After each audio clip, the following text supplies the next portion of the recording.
Okay mga guys, so bibigyan natin ng reaction video to. Itong mga ano no, itong pinatupad ng China na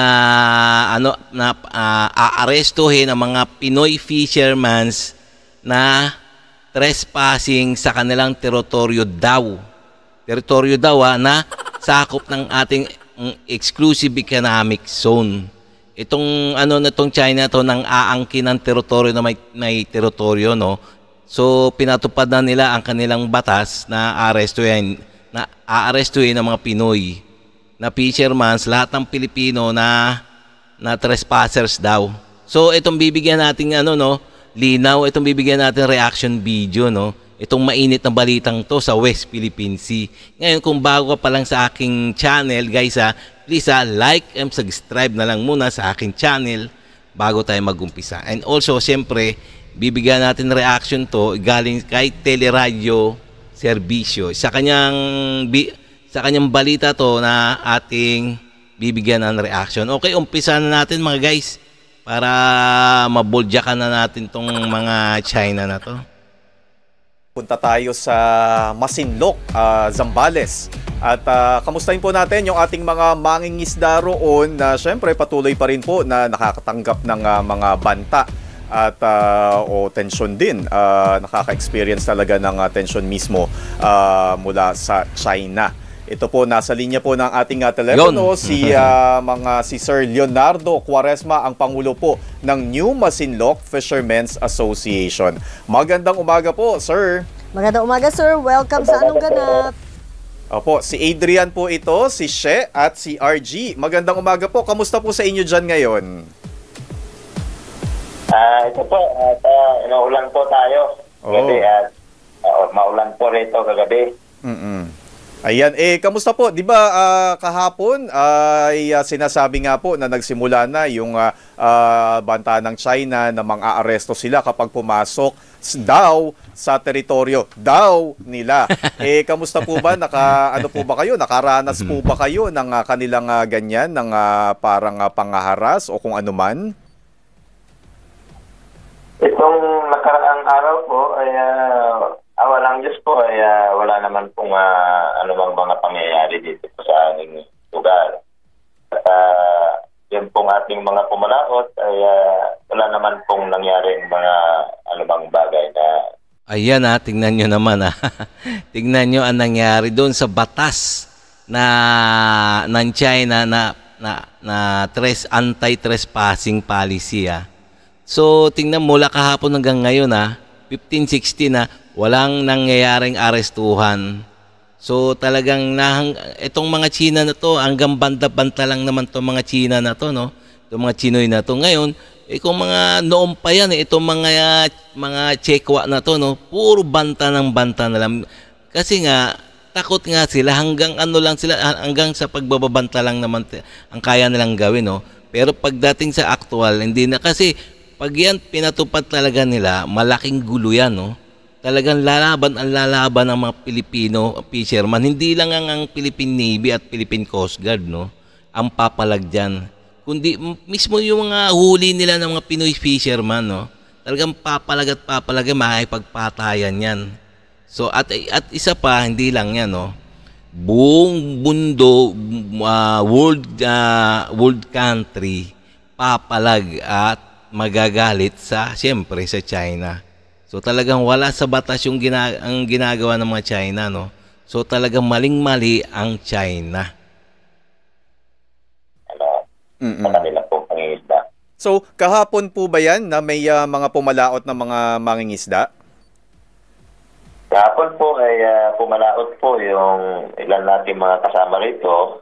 At mayroon pong hindi lang po 10 yung nakapalaot sa hapon na nangisda po dyan sa labas po ng ating pong municipal water at nasa exclusive economic zone po sila. So kamusta po yung kanilang paglalayag? Una muna, nakabalik na po ba sila agad?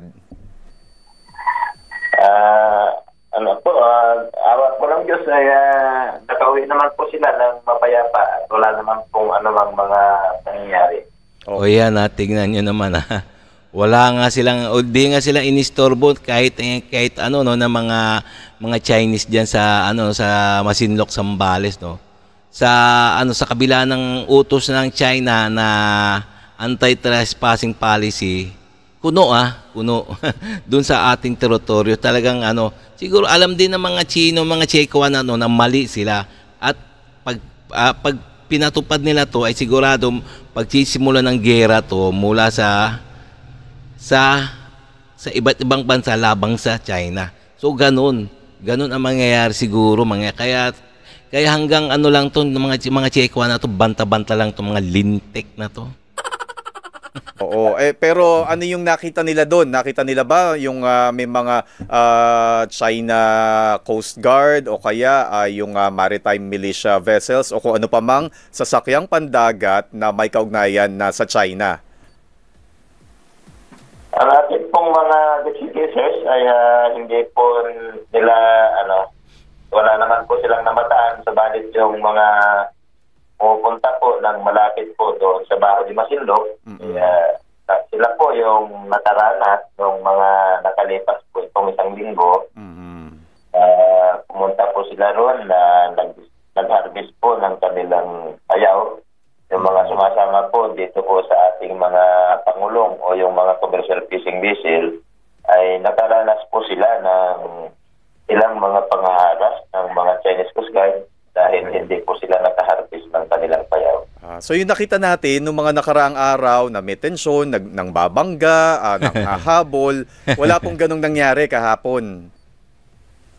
So, wala naman po dahil sa yung mga pumapalaot po natin ay nandito lang po sila sa 20 hanggang sa 30 milyahe po yung kanilang laot. Pero yung mga pumunta po doon sa malapit sa Baho de Masinloc, kaya nakaranas po sila ng mga ilang pambubuli. Ilang linggo na po ang lumipas dahil doon po sa dineklara nila noon na sinasabi na fishing ban. Kaya ikot-ikutan po yung ating mga kasamang mga pangulong na hindi po sila nakapag-harvest ng kanilang payaw at umuwi po sila na wala pong nasimbada. So parang yun. Nang haras din pala, pero hindi nang huli, hindi nang aresto ay mga China Coast Guard. So talagang nang haras lang talaga yung doon malapit sa Baho de Masinloc, kasi ayun malayo na yun eh. Pero pagdating dito sa medyo malapit na, talagang takot sila. Itong mga Chekwa na to. layo kasi yung pinuntahan nila, no? Kumbaga kaya hindi sila talaga naharas. Ganun po ba? Subalit yung mga, yung sinasabi nila na manguhuli dahil sa mga nakaraan kasi ay wala pa po yung diniklara nila na sinasabi na manguhuli sila ng mga mangingisda natin. Dahil sa ang diniklara lang nila ng mga nakaraang linggo ay yung tinatawag nilang fishing ban, kaya hindi po nakapag-harvest yung ating mga payaw. Yung mga pangulong po natin, yung mga commercial fishing po natin. Mang Leonardo, si Shepo ito. Paano ba yung nagiging sistema nyo ngayon na mga nangingisda dyan sa Baho de Masinloc? Kayo ba ay pag pumapalaot, may naka-standby din po ba na, for example, taga BFAR o taga Navy o Coast Guard na naka-escort po sa inyo kaya kayo nakakapangisda? Ito pong nakaraang linggo ay mayroon na rin po kaming nakita dyan na namataan na nagpapatrolya na po ang mga Philippine Coast Guard po natin, yung Philippine natin. Pero ilan lang po yung mga nakikita natin dyan na nagpapatrolya. Oo. Dalawa nga lang po yung namataan ng ating mga kasama dyan na nagpapatrolya. Oo nga, konti lang ang makikita nila diyan, no, ng mga Philippine Coast Guard.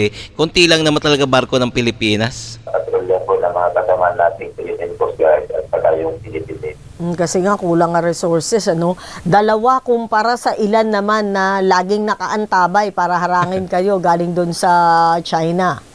Oo.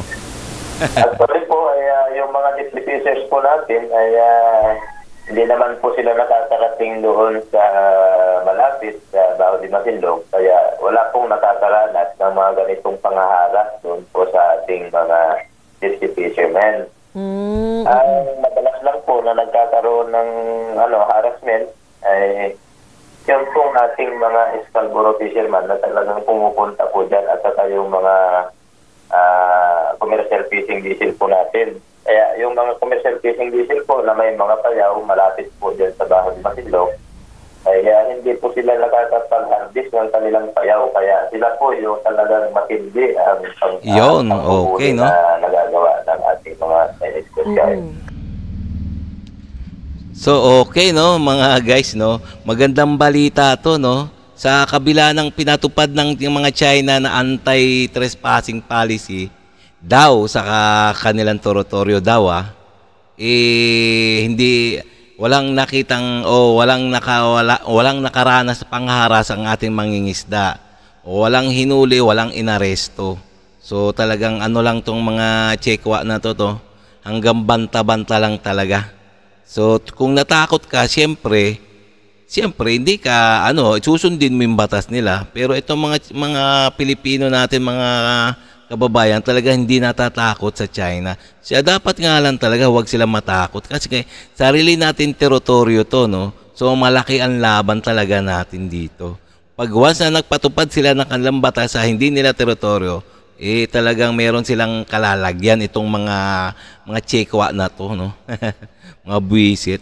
So okay, no, hanggang dito na lang tayo, mga guys. So kung nagustuhan nyo itong mga ganitong reaction video, please like and subscribe na lang muna sa ating YouTube channel bago tayo mag-sara. Okay?